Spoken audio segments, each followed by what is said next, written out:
On today's episode of Homeworthy, we're heading to Burleson, Texas to visit floral designer and content creator Rachel Ciastko. Rachel opens the doors to her charming home where vintage treasures and floral motifs create a cozy, lived-in feel. Then we'll step into her studio where she walks us through crafting a show-stopping, garden-inspired flower arrangement. Enjoy! You're watching Homeworthy, where we believe every home has a story. Hi, Homeworthy. My name is Rachel Ciastko from Burleson, Texas, and welcome to my homes, and come on in.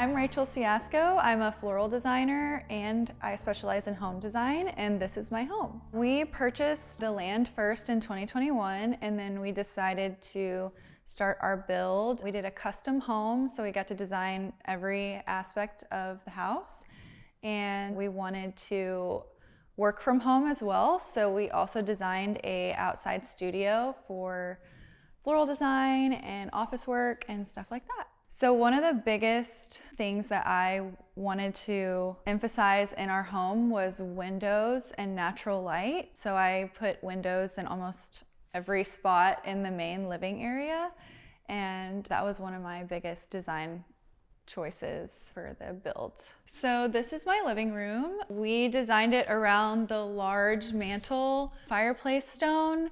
And I wanted a very open concept, but I wanted it to feel cozy and have character. I wanted it to feel very vintage and lived in because it is a new build.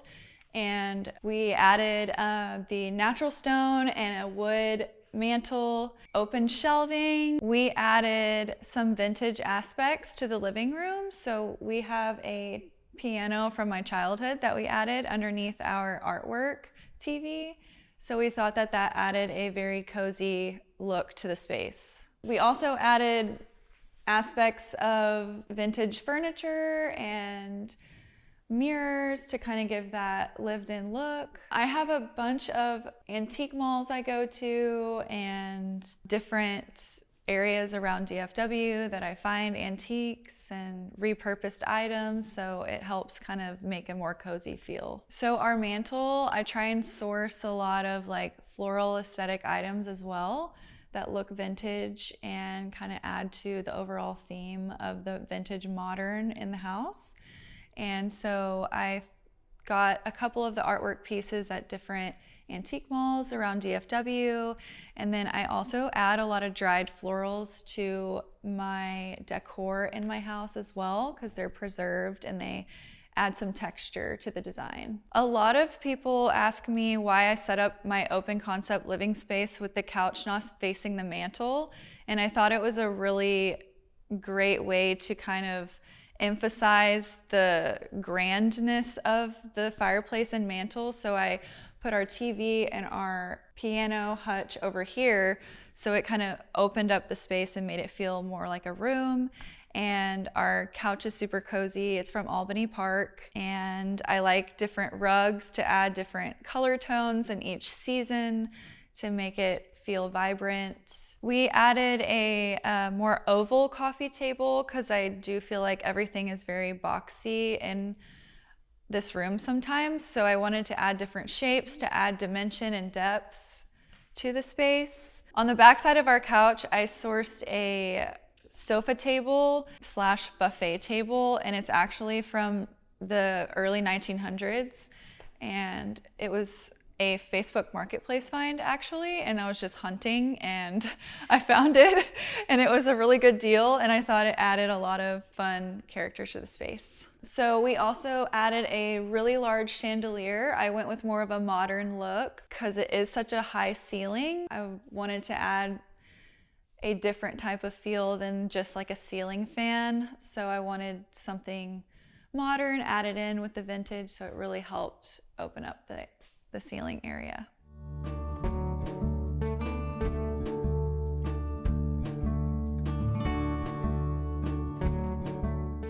Welcome to my kitchen. With an open concept kitchen, I really wanted to focus on hosting family and friends, and it is really accommodating for more kids and super easy to get around. So whenever I was designing this kitchen, I love cabinets, but I also don't like it when it's all cabinets. So I wanted to kind of diversify it and do a lot of open shelving. So instead of cabinets on this kitchen window wall, I added a lot of open shelves so you can see the items that we use, and I could also decorate it and make it feel a little more cozy and less modern. I added warm wood tones instead of like an all white kitchen, so it felt more lived in and cozy. Just that's kind of like the overall theme around here is cozy. One of my favorite areas of the kitchen is probably going to be the stove area.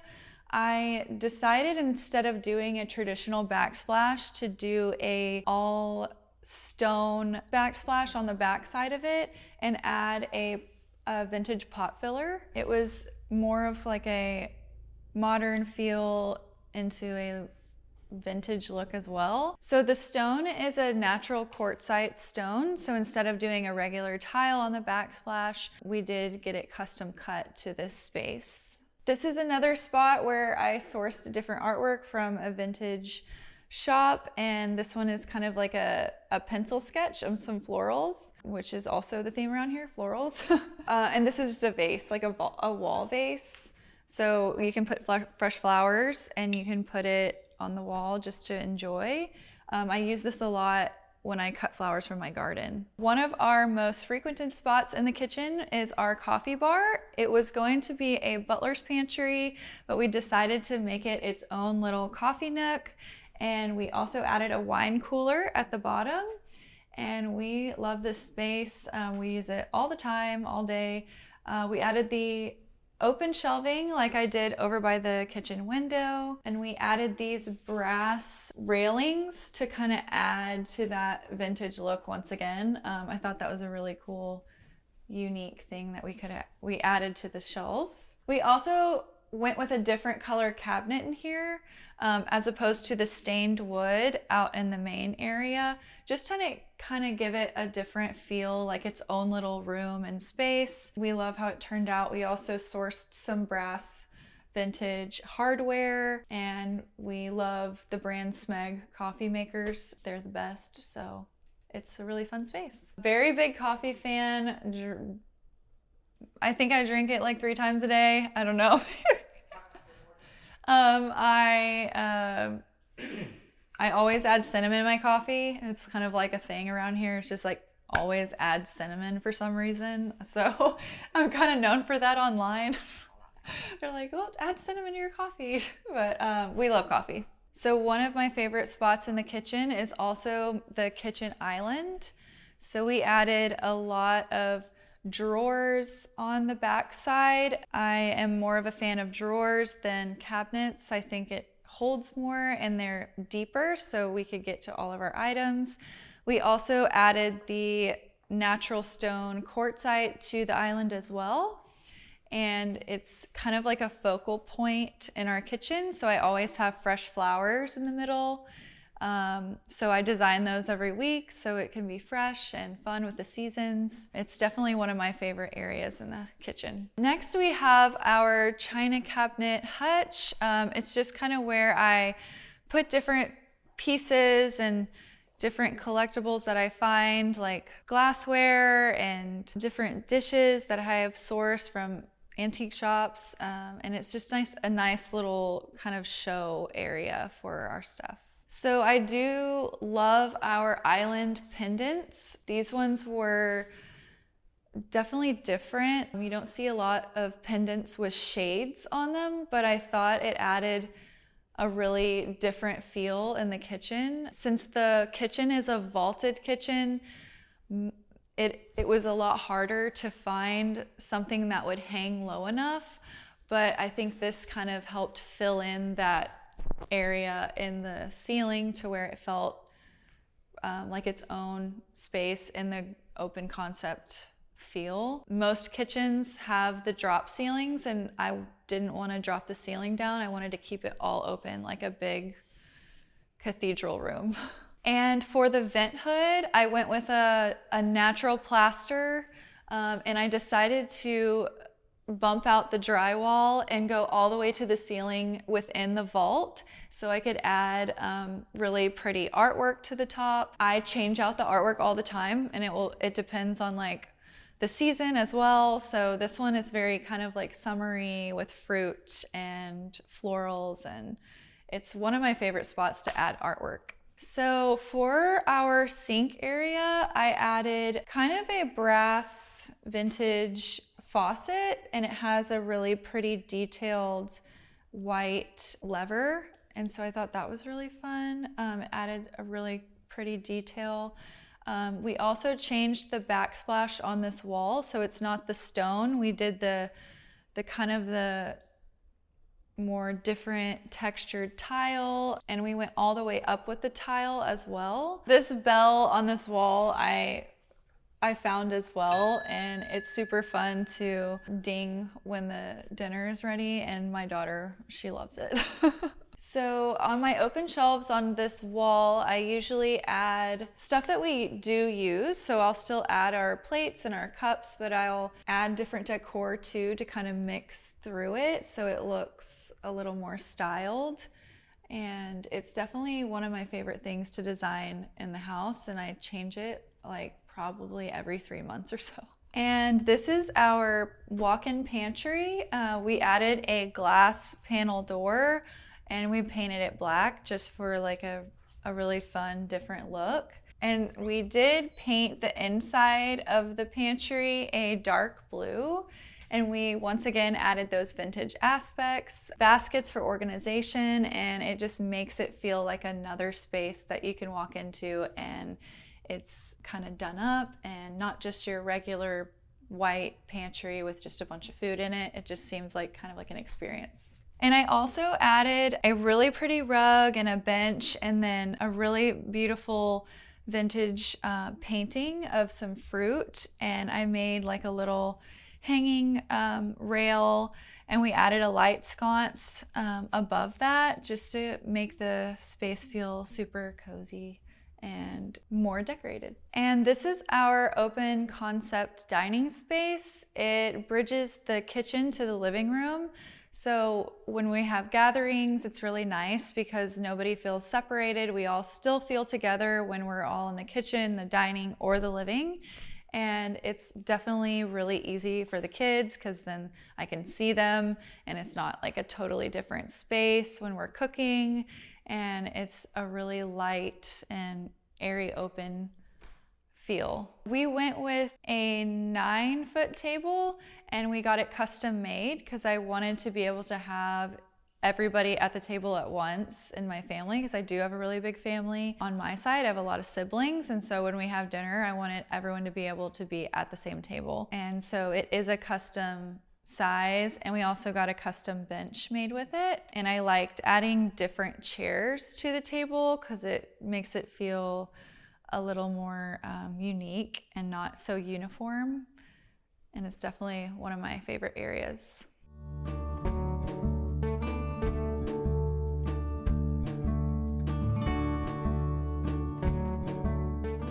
And this is our master bedroom.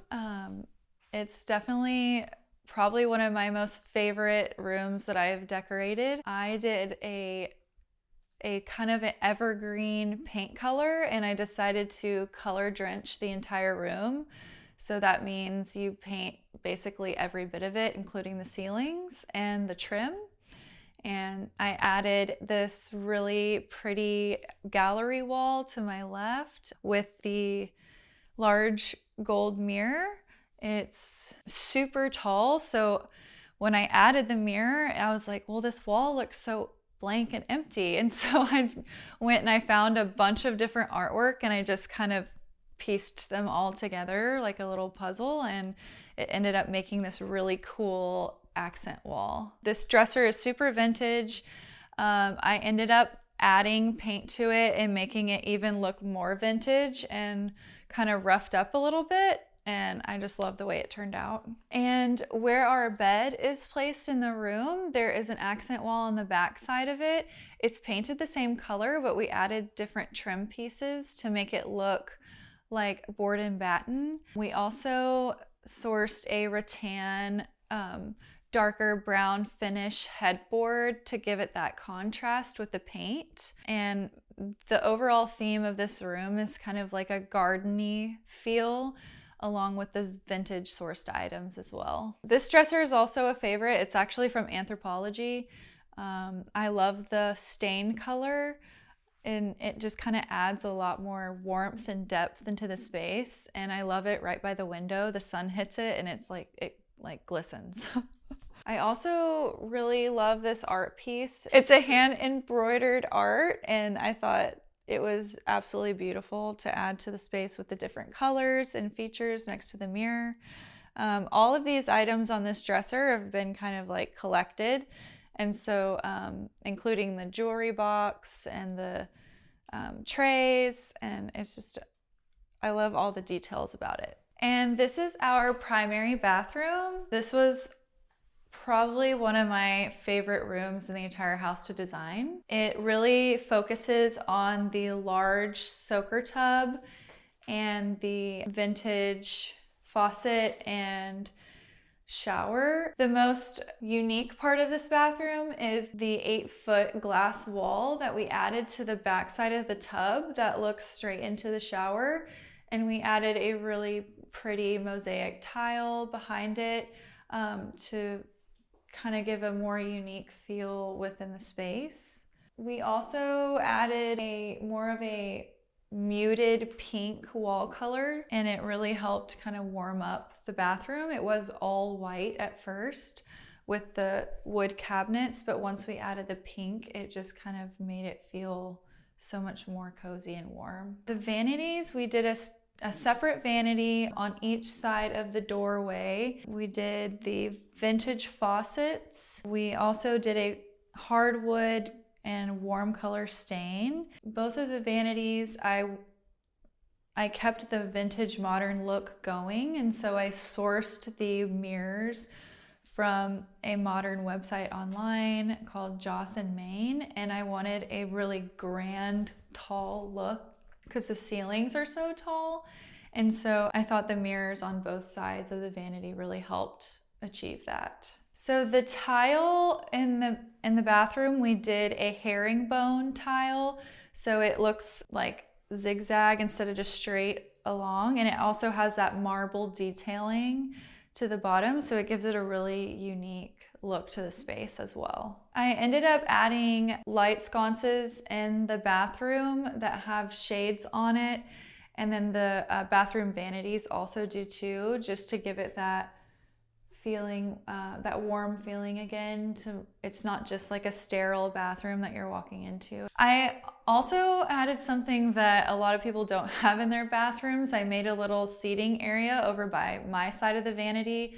I also have a window right there, and the sun comes in from the garden, and so it's just a really nice little corner nook of just a little seating. So if you're like putting on your shoes or whatever, it's just a really fun like little space to have behind all the bathroom stuff. So our closet is right off of the back side of the primary bathroom. My vision when it came to my bedroom suite was easy access to the closet through the bathroom, but also our closet is connected to our laundry room with a pocket door.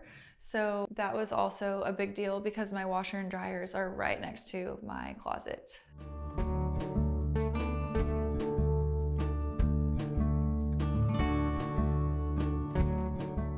And this is my daughter's room. We had so much fun designing this. I really designed it around florals mainly. And we also added some really beautiful wall trim. So we did the picture molding on all the walls to give it like a different unique feel instead of just adding paint. We added a really dark mauve pink to really emphasize like roses because her name is Rosie. And a lot of different textures with the bedding and quilts, and we added a vintage dresser and different floral patterned curtains. And it was a super fun space to design for her. I did find a lot of rattan wicker furniture to add to the different texture of the space. It really helped bring the warmth in with the pink as well. I added a couple wall candle sconces on each side of the picture molding with some vintage artwork in the middle. She loves bunnies, and so I was trying to source a more whimsical theme with bunnies and flowers, and just make it more of a like enchanted room.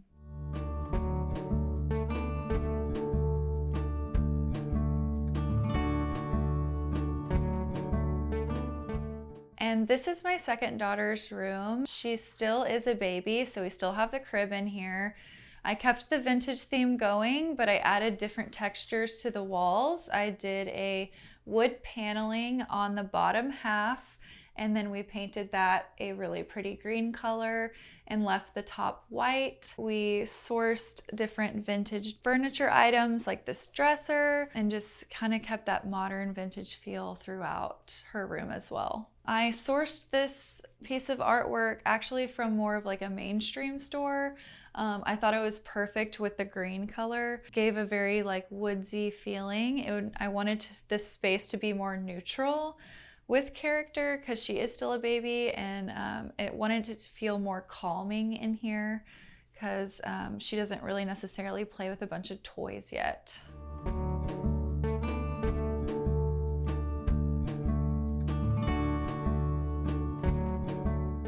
And now we are at our back patio. We are huge outdoor people, so I wanted to bring our living area from inside and then just transfer it to outside. And so we kept a mirroring fireplace that you can see behind me. And I made a cozy little living space right outside of it. We did add a pool that leads from the back sliding doors directly out into a really scenic view with the background. Our whole idea was to spend just as much time outside as inside because we just love the view and the scenery. So we really made this a super important part of our builds. So instead of placing an outdoor TV or just a piece of artwork out here, I decided to take the mantle and just be a little more unique with it. I added some vines and some trellises with a vintage artwork. Again, I sourced some different pots from different stores around the DFW and just kind of made it its kind of unique moment. We really emphasized the seating around our pool. We added multiple different levels of lounge chairs and rocking chairs. We love to have a bunch of people over. We love to have family and entertain. So we added a lot of different entertainment pieces to our backyard in general. We have an in-ground trampoline, a play set for kids with a turf soccer area, and just trying to find every little different entertainment space that we could, and it's been such a joy to have.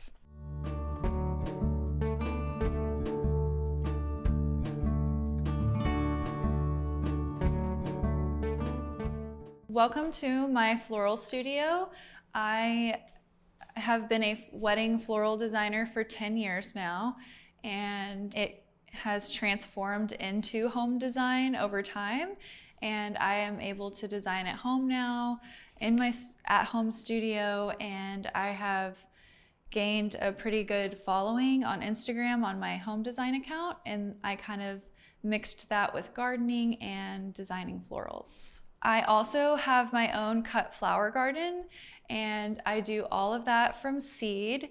And over the years, I've kind of learned how to successfully grow different cut flowers, and I also incorporate those in my designs as well. And it's been such a fun learning experience to have my own garden in my backyard that I can go to every day. My biggest piece of advice for gardening is to just start and not overthink it, because nature will grow itself and all you have to do is provide a good environment. When designing my studio, I wanted it to be very eclectic. I still added the vintage stuff that I usually do, but I wanted the color to just be all over the place and different, and more of deep, richer tones. The flooring is one of my favorites. I did a diamond checkered look, black and white, and it just made it so fun. I also added a custom painted mural by an artist over in the sitting area, and I did a ceiling floral hanging from the top, and it kind of made it its own little fun space. And I added a lot of open shelves behind me. It's kind of like a catch-all for like floral vases, candles that I sell, different decor items just for the wedding business and for the home design business as well, but it also kind of doubles as decor. And now I will show you how I make one of my arrangements. So I'm going to make a kind of a wildflowered theme floral arrangement from different wildflowers that naturally grow around the area, and some from other places too, but a lot of these do really well where I live in Texas. So I'm going to take these out really quickly so I can see what we're designing with. We're also going to use some flowers from my garden too, so add some different elements into it. I'm gonna start with some sunflowers, just because I thought it was fitting for summer. They love heat, so they do very well here. When you're designing a floral arrangement, you want to do the bigger blooms first to establish your shape. And so I'm gonna go in with some roses next. And these are called golden mustard roses. These are actually sourced from Holland. You can touch rose petals. You just have to be you have to be pretty gentle, but most roses can handle it. It's just white roses. They will brown quicker because they're more delicate and they don't have any color pigment. And so the colored roses do great. And so I'm just kind of folding these back to give it a bigger look. And it kind of looks more artistic this way. So a lot of florists are doing that now, and it's kind of cool. All right. So some hellebores. My favorite flower to work with, I think, would be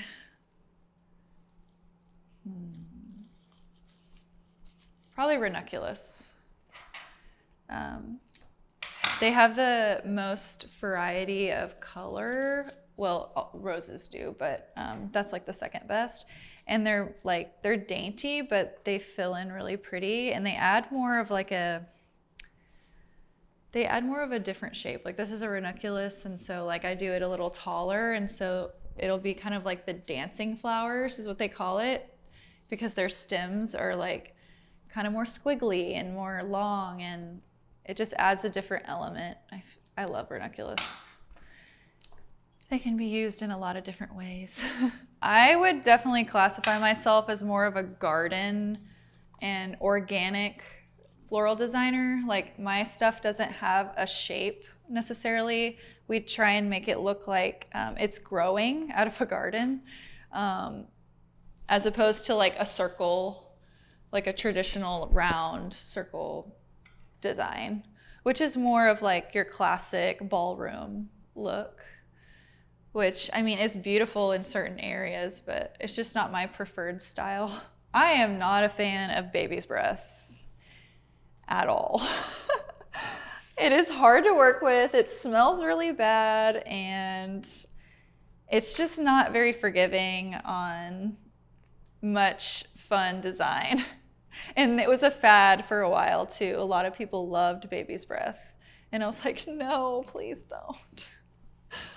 It's boring. There's definitely stuff like I've seen that you shouldn't put together, like sunflowers and carnations. That looks really bad. I don't know why, it just does. And then I've seen sunflowers and baby's breath, and I don't think that looks good either. They just don't look good together. I've noticed more color is coming into style, which is really nice. because for a while there it was just blush and white, and we were getting very bored of just blush and white. But everybody seems to be really open to color now, which is really nice. So I'm excited for the color trend.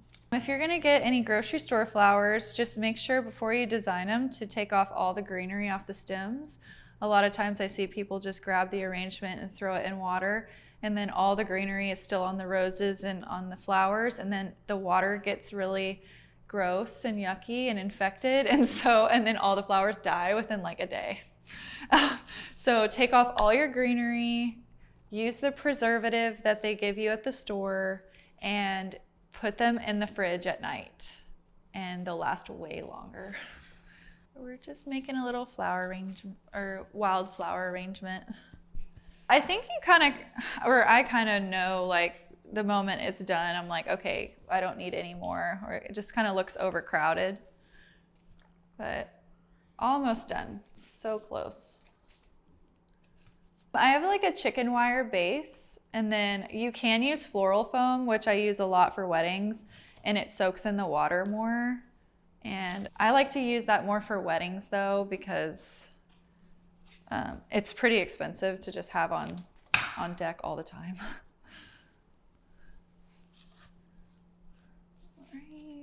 Close, one more flower. After you get like your main blooms in, you usually go in with like your small filler flowers, and that'll fill all the gaps in between. And then we'll be done. So I'm adding some chamomile for the filler flower, and it's like a little wildflower. I actually ordered these from the wholesaler, but you definitely can grow chamomile. They're just a little more finicky in heat. So living in a really hot climate in the summer, it's kind of hard to have them happy all the time. And there we go. It is complete, and we have a wildflower floral arrangement. This could definitely be used for like a centerpiece at your dinner table, your kitchen island, kind of like a fun summer garden party. Kind of looks like that vibe.